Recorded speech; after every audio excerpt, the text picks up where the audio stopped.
दोस्तों नमस्कार। एक बार फिर से मैं रिक्शम कुमार उर्फ आर.के. सिंह आपके पास अपनी बात रखने आया हूँ।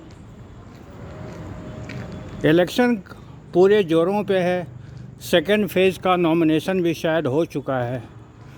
तो क्या देश में इलेक्शन कमीशन नाम का कोई चीज़ है भी या नहीं? जिस दिन इलेक्शन की घोषणा हुआ था, जिस दिन इलेक्शन कमीशन 7 फेज़ का इलेक्शन कराने का घोषणा कर रहा था, उस दिन बड़े बड़े लंबे चौड़े आदेश दिए थे कि धर्म के नाम पे कोई चुनाव प्रचार नहीं कर पाएगा। लेकिन आप देखिए खुलेआम प्रधानमंत्री मोदी जी, अरुण गोविल जी इलेक्शन कमीशन के कोड ऑफ कंडक्ट का खुलेआम धज्जी उड़ा रहे हैं। धर्म का इस्तेमाल किया जा रहा है, राम के नाम पे वोट मांगा जा रहा है। ये क्या है? क्या इलेक्शन कमीशन पंगु हो चुका है या क्या इलेक्शन कमीशन पावरलेस हो गया है या क्या? ऐसा तो नहीं कि कहीं भाजपा ने उनको अपॉइंट किया है तो बिल्कुल वो सरकार के लिए बाध्य हैं। इलेक्शन कमीशन किसी की भी आदेश को मानने के लिए बाध्य नहीं है। वो प्रधानमंत्री को आदेश कर सकता है कि भाई आप मॉरल कोड ऑफ कंडक्ट का उल्लंघन मत करिए। लेकिन हो क्या रहा है? शिकायत पे शिकायत की जा रही है, बार बार शिकायत किया जा रहा है विपक्ष के द्वारा, लेकिन इलेक्शन कमीशन मौन बैठा हुआ है। ऐसा लगता है कि इलेक्शन कमीशन के मुंह में दही जम गया है।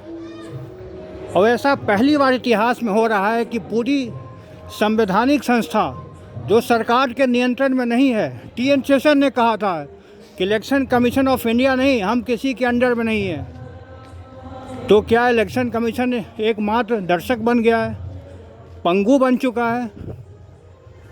ऐसा पहली बार हो रहा है कि खुलेआम धज्जियाँ उड़ाई जा रही है, धर्म के नाम पे वोट मांगा जा रहा है। ये बंद होना चाहिए। सुप्रीम कोर्ट को स्वतः संज्ञान लेना चाहिए इस मैटर पे। और दोस्तों एक और खबर ये आ रही है कि जो 2019 का जो इलेक्शन हुआ था उसमें वीवीपैट की पर्चियाँ मिलाई नहीं गई थी। वीवीपैट की पर्ची एक बहुत बड़ा खेल है। यदि आपने वोट किया और वीवीपैट पे आपने जिस किसी को वोट किया वो पर्ची नहीं दिखती है तो बहुत बड़ा घोटाला का चांस है। सुप्रीम कोर्ट को चाहिए कि वीवीपैट की पर्ची का मिलान हो। यदि किसी बूथ पे 1000 वोट पड़े हैं या उसमें किसी भी पार्टी को जितना भी वोट पड़ा हो, वीवीपैट से उसकी मिलान होनी चाहिए। नहीं तो भाजपा एक बार फिर से ईवीएम और वीवीपैट के थ्रू इलेक्शन जीतने में कामयाब हो सकती है। इसलिए जब भी आप वोट देने जाएं, आप बिल्कुल मेक श्योर होना चाहिए कि आपका वीवीपैट की पर्ची दिखाई दे, ट्रांसपेरेंट हो, उसकी लाइट कुछ सेकंड के लिए जलती है। ऐसा ना हो कि वो वीवीपैट की जो पर्ची का जो बॉक्स होता है, जो 8 बार दिखता है, वहाँ कोई काला पेपर लगा दिया हो। गर्मी का समय है लेकिन फिर भी भारी संख्या में मतदान करें। यही मौका है। 83% युवा देश का बेरोजगार हो चुका है। इलेक्ट्रल बॉन्ड के नाम पर भारी लूट मचाई जा चुकी है। अरे गुजरात में एक SC/ST को भी 50-60 करोड़ का चूना लगाया गया है इलेक्ट्रल बॉन्ड के नाम पे। उसको भी SC/ST को भी धोखा दिया है। अब रही बात कांग्रेस की घोषणा पत्र की। कांग्रेस ने की घोषणा पत्र में एक बहुत ज़्यादा युवाओं को उम्मीद है। आप कांग्रेस की घोषणा पत्र को पढ़ें। कांग्रेस जो कहती है सो करती है। RTI किसने लाया? कांग्रेस ने लाया। मनरेगा कौन लाया? कांग्रेस ने लाया। राइट टू एजुकेशन कौन लाया? कांग्रेस ने लाया। ठीक है। इसरो, IIT की स्थापना किसने की? कांग्रेस ने किया। आज चाइना वहाँ बैठा हुआ है लद्दाख में। लद्दाख के जो वांचू जी हैं वो हड़ताल पे बैठे हैं। सरकार बिल्कुल चुपचाप मौन है। सुब्रमण्यम स्वामी जो बीजेपी के बड़े लीडर हैं, उन्होंने भी कहा है कि मोदी क्यों नहीं बोलते चाइना पे, जो वहाँ पे बैठा हुआ है। जहाँ पे हमारी पेट्रोलिंग पार्टी पहले जाती थी वहाँ तक हमारी सेना अब नहीं जा पा रही है। और मोदी जी ने क्या कहा था? कोई आया नहीं, कोई गया नहीं। सिर्फ झूठ झूठ झूठ झूठ झूठ पे झूठ, झूठ पे झूठ। और मीडिया एकदम से बिकाऊ बन चुका है। आप मेन स्ट्रीम मीडिया को देखिए, केवल सरकार का गुण गा रहा है। कोई क्वेश्चन नहीं। 10 साल में प्रधानमंत्री मोदी जी का एक प्रेस कॉन्फ्रेंस नहीं।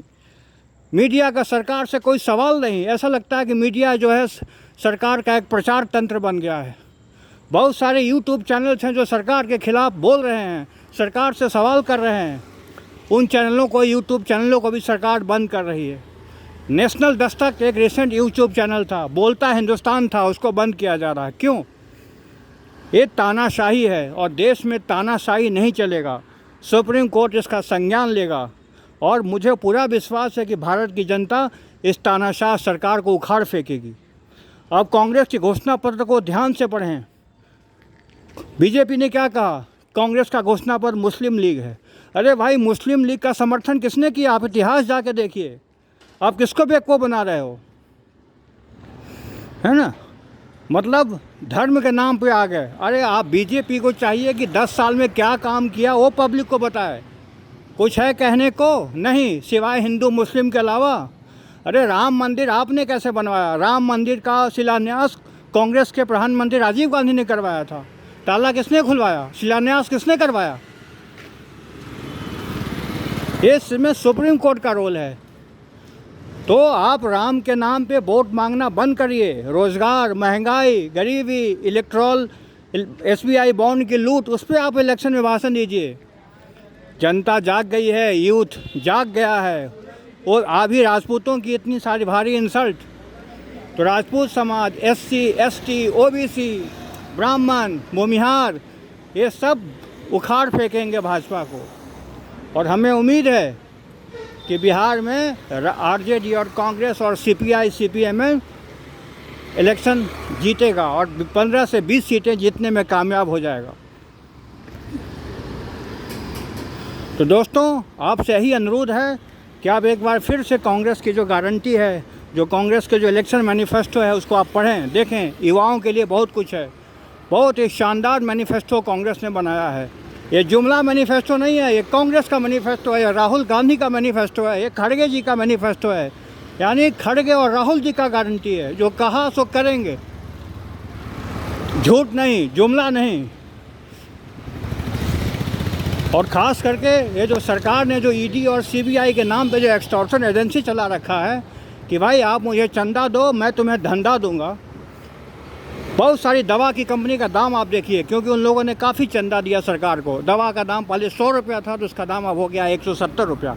भारी लूट, हर सेक्टर में लूट, ओपन लूट। ऐसी लूट की सरकार पहले कभी नहीं आई थी।